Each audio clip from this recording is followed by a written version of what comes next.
The US and Mexico, yet they reached that trade deal earlier this week. Now, Canada's foreign minister is in Washington discussing a new Canada-US trade agreement, and things look promising, according to Canada's foreign minister. Come on in, Tim Phillips, a man who I've argued with for some time. Tim has often said on this program that, oh, tariffs are a terrible thing. I think you're totally wrong. I think tariffs gives our president leverage, and I think he's working it well, and he's winning. All right, make your case. Well, bad policy is never good politics, Stuart. And these tariffs are destructive. They've hurt so many Americans already. But we absolutely applaud the president. He is continuing to negotiate and renegotiate NAFTA and deals with Canada and Mexico. I think he's going to get it done, and we absolutely applaud that. The tariffs, I don't believe, are the reason why. I think there's so much at stake for all three countries, including ours, that this still has to get done. And we believe it's going to get done, Stuart. Absolutely. Tariffs are the club that you beat people over the head with because they can't take it. That's why you've got a deal. Let's talk about tariffs for a minute. The president a couple days ago said, we'll just tariff Canadian cars. Stuart, do you know what cars are made in Canada?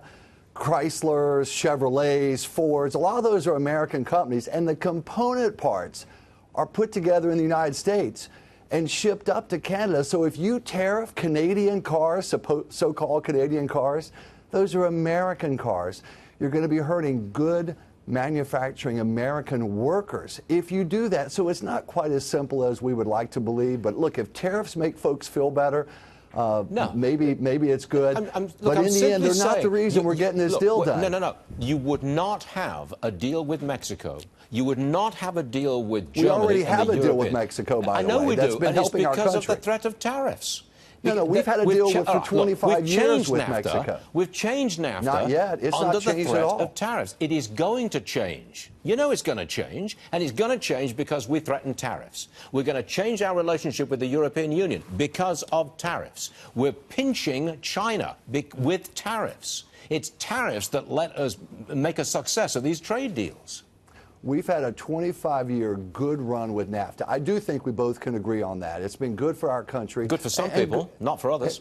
It's great for the elites. It's not for ordinary working Americans. Cut it out. Go talk to farmers. What? Are they elites? Are farmers elites? You've got to be kidding me. Texas farmers, Oklahoma farmers, North Dakota farmers. I've been there.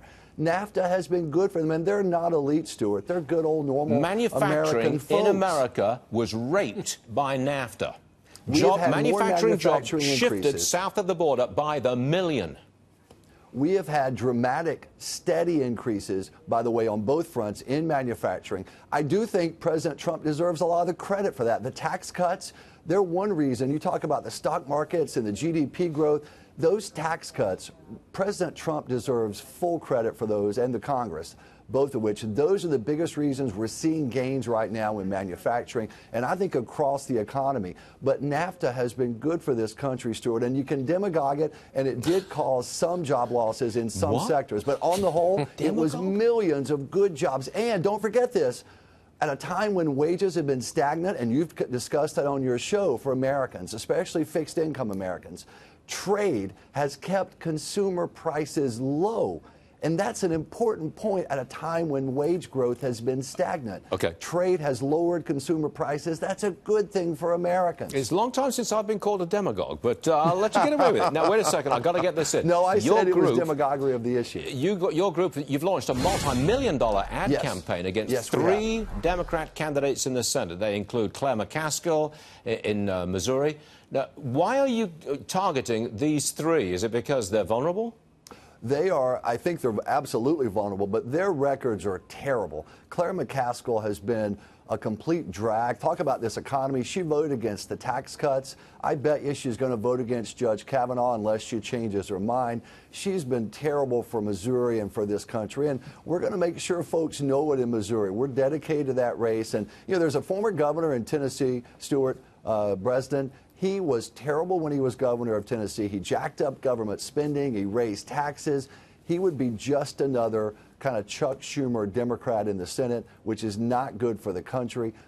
We're determined to tell the story on these very big government and very liberal Democrats. And we're I doing live in that New with these Jersey. ad buys. I live in New Jersey, and yesterday I was watching TV and I saw an attack ad against Senator Menendez, Democrat in New Jersey. It was the most brutal attack ads I've ever seen in my life. Getting down and dirty in New Jersey, and I think you might do the same elsewhere as well. Okay? You'll respond. How nasty are your ads? They're not. They are absolutely on the issues. So, for example, Claire McCaskill, we're holding her accountable for some of her bad votes on health care and taxes. Those are absolutely on the issues. We don't go into the personal kind of politics of self-destruction. There are those who do that, but we're focused on these issues because when Americans look at the issues, we believe they're going to vote for freedom and for prosperity. You know, good policies like these tax cuts that Claire McCaskill voted against with every other Democrat in the U.S. Senate. And Stuart, I think that's going to haunt them for a long time. All right, Tim, we'll leave it at that, and we'll see you again very soon. Okay.